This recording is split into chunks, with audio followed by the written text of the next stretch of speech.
एक घना और हरा भरा जंगल था। उसमें कई जानवर रहते थे। वहीं जंगल में एक चालाक लोमड़ी और एक मूर्ख पर बहुत शक्तिशाली बाघ भी रहता था। इस बाघ को अपने दिमाग से हराना मुश्किल नहीं।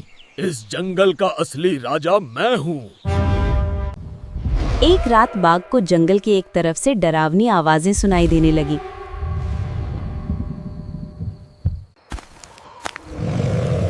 ये कैसी आवाजें हैं? कोई मुझे खाने तो नहीं आ रहा। सुबह बाघ बहुत परेशान था। वहीं चालाक लोमड़ी ने उसे देखा और कहने लगी, क्या हुआ बाघ राजा, डर गए?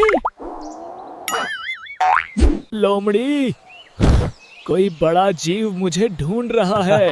राजा, तुम्हें कोई नहीं खाएगा, लेकिन अगर तुम चाहो तो मैं पता लगा सकता हूँ।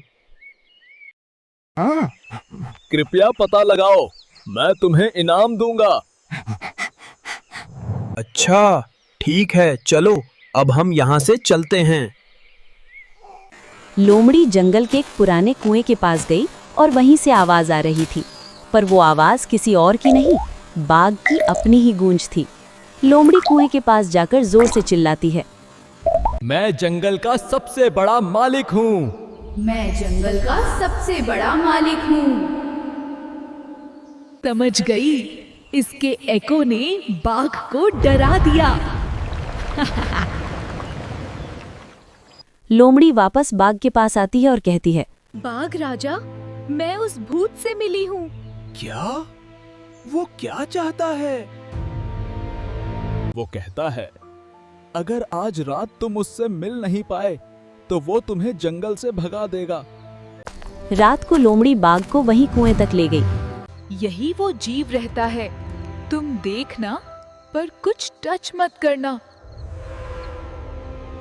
कौन है तू? बोल, कौन है तू? अरे बुद्धू, वो कोई और नहीं, तुम्हारी आवाज की गूंज है। तो मैं ही अपनी आवाज से डर गया। लोमड़ी, तुमने मेरी आंखें खोल दी। मैं शक्तिशाली हूँ, पर बुद्धि भी जरूरी है। बिल्कुल। शक्ति से नहीं, समझ से जीता जाता है। जो केवल ताकत पर घमंड करता है, वो जिंदगी में धोखा खाता है। अक्ल और समझ ही सबसे बड़ी शक्ति है।